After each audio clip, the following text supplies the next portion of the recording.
Welcome back to the channel. If you're new to the channel, then welcome to the channel. Just gone 7 in the morning, but up since 6, still dark outside. Change of plan today. I'm not going to Harley's now. So I've got another day pretty much to myself, but then I've got to go away for a few days.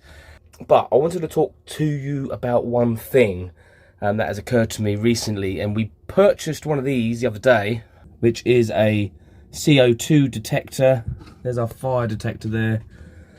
Because the old one was showing signs of, well, it was flashing up saying low battery, and it was one of those ones where you can't change the battery. It's like a sealed thing, so you just have to throw it away. But they last apparently years and years and years. Well, the batteries in this are apparently supposed to last 3 years. Got it off Amazon. But what I did notice, as soon as I put my cooker on to boil a kettle for a cup of coffee, which I'm going to do right now, it goes off, whereas the old one didn't. So just to show you, the max air fan is off. Camera's detecting me. So let's put it on, as I normally would to boil the kettle to make a nice cup of coffee in the morning.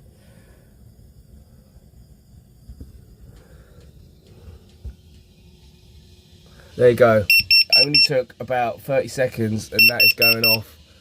And you can see it's telling you how much carbon monoxide is in the air and warning you that you need to do something about it. Now, if I put the fan on, and this is on sucking out air, turn it up a bit,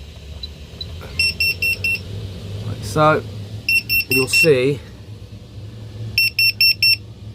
it's going to go down.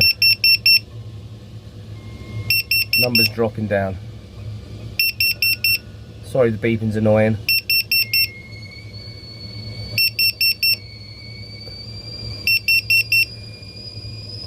And it's turned off.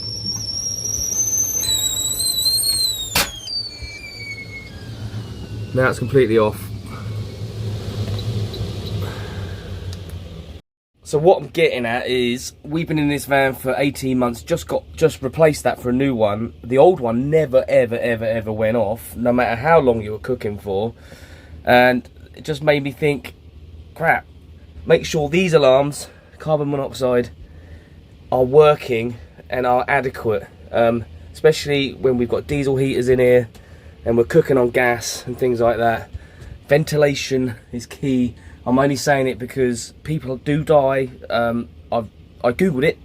There was a guy recently that died in his van in Ireland. It's about 8 days ago or something like that, and he left his engine running to keep warm, and he fell asleep and the van filled up with CO and he died. So, you know, it's just a matter of something very simple and very cheap that could save your life. I think about 50 people a year die in camper vans, motorhomes, and 200 are hospitalised due to this. So my advice is ventilation, definitely, and an alarm, definitely. If you're going to run your engine, I know some people do run their engines for charging batteries and stuff like that. I see it all the time, walking up and down here, and people are running their engines for like an hour or more. If you've got a slight exhaust leak or something like that and it's coming in, you wouldn't even notice it. You know, it could be deadly. So yeah, don't want to be morbid and all of that, but you know, I think it's good advice and something that people, you know, just think about that. It cost me, that alarm cost me about, I think it was about £12. Obviously works. Another peace of mind for us is we don't leave the diesel heater on at night when we go to sleep. Partly because I am a little bit conscious of that. If that has a fault or a problem, and for some reason exhaust gases are coming into the van, because it is diesel, it's a diesel engine basically, and you're asleep, you wouldn't know. But the other thing is, it's too hot anyway with that on in here. We've got a nice big thick duvet. We get in that even when it's minus temperatures outside.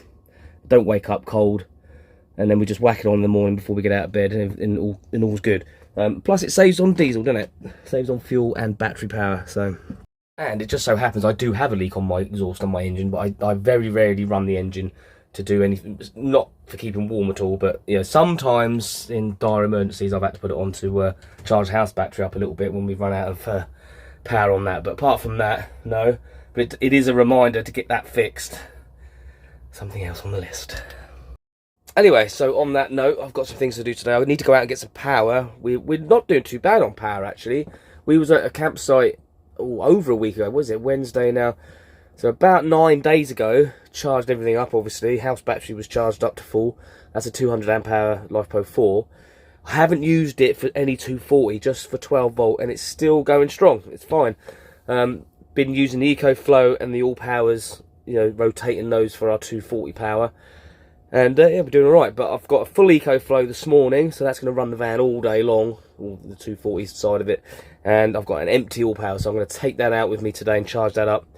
I could either go to the EV point or I could go to Timmy's, but I've got to go to Halford's because I want to get some damp stocks because of my for my distributor problem, just to get me through.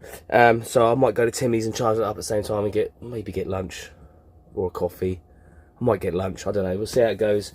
So I'm doing that as well as editing some video. I've got some music videos to edit and things like that, and tidying up this van and all the usual van wife stuff. I am the best van wife.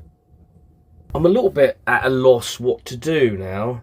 It's 10 to 10, cowboy time. 10 to 10 to 10 to 10 to 10. I need to tidy up the front. I'm going to get these boxes out of here and tidy all that up because that's an absolute tip in there. People can see in there as well. Got no pride, have I?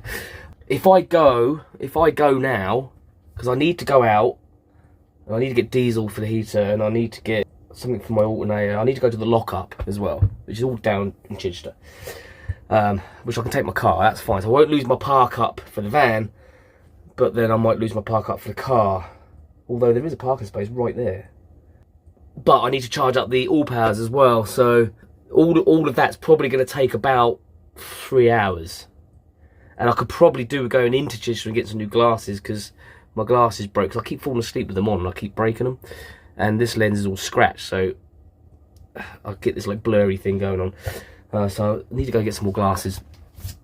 I don't know whether it's too early. I think I'll tidy the front up first.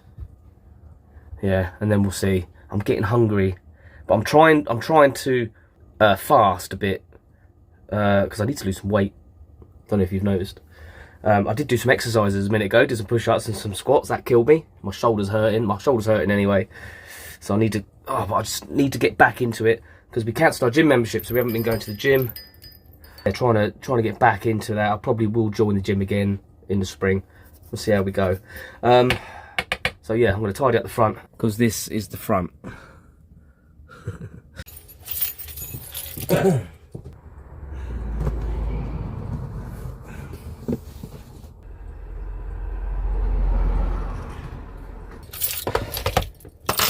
This is how quick parking spaces go here. There was a motorhome parked in front of me and a space, and he literally pulled out and 2 cars pulled in within 20 seconds of him pulling out.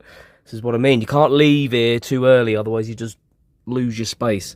Actually, one job I'm going to do, which I've been meaning to do for absolutely ages, and I did Harley's the other day because we put a new Fogstar battery in, and I need to put ring connectors on all of my 12 volt wires that go to my 12 volt fuse board, because at the moment it's just the wires wrapped around the screw. Not ideal, I know. Don't beat me up on it. It's been like that for a year and a half, but I will feel better if I just put the ring connectors on. I've had the connectors for absolutely ages and just not done it, but we did Harley's the other day because we did the whole thing, tidied all the wiring up and everything, and it's much better and neater and everything. So I'm going to do that because I have a load of connections. So I'm going to do that right now. I've turned the diesel heater off. It's getting too hot in here anyway. And I'm going to, yeah, let's have a look. So here you go. I'm going to do this with these. Alright, so there's my 12 volt fuse board with all the wires there.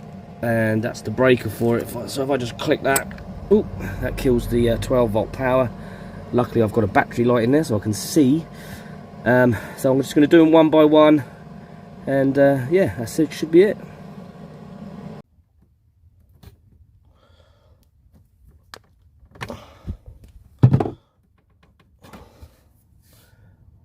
Awesome, that's all done. Easy job, peace of mind, it's done. Now I don't have to worry about it. I checked everything over in there, made sure everything was tight and everything looks good. It all looks good, so everything's working pucker. Brilliant. Now it's 11. So I'm going to get going, take the all powers down to Timmy, charge that up, go to the lock-up, see if I can get some damp start. Can't seem to buy it anywhere. So I might just get some silicone spray or something like that, just to spray on the dizzy cap, as the Americans call them, the distributor cap. Either that, or I could try a latex glove or a marigold or something that you can put them on them. I read. I don't know. Just to keep the damp out of it for the time being. Anyway, off I go. Alright, here we go. We're back in the engine. There's our distributor cap down there, looking very damp. Can't buy damp spray anymore, but they reckon this can do it. This is silicone lubricant. So it says it lubricates, protects, and weatherproofs rubber, nylon, plastic, metal, wood for both car and home. So we're going to take that off. I'm going to take it off and I'm going to clean it out again, and then I'm going to spray that with some silicone spray and see if that helps us out. So it actually looks alright in there since I cleaned it out last time. It was, those contacts were like crusty and black when I took it off last time. There is a bit of moisture around here, and I don't know if you can see it, but around the lip on the distributor as well. So I'm just going to dry that off and then spray the cap, put it back on. There it is, looking all shiny and clean. It started first time, so that's a good sign. So I'm just going to let it run up to temperature, make sure everything's all right, and then hopefully that's it for now. Alright, back in the van, in the toasty warm. It's not that cold outside actually, it's quite nice. So I'm hoping that silicone spray will do it. I run the engine up to temperature, it started fine, it was running fine. It smoked like it usually does for the first few minutes, and that cleared. It's not smoke, it's condensation in the exhaust. And so hopefully everything will be fine. So I'm going to leave the video there. Stay safe, get a carbon monoxide detector if you haven't got one. If you've got one, make sure it works. Do some tests. I suggest even testing it, not just pushing the test button, actually put the gas on and put it near it and see if it goes off. Anyway, don't forget to like, comment and subscribe if you like the video, of course. If you didn't, you don't have to. Whatever. God bless you. See you in the next one.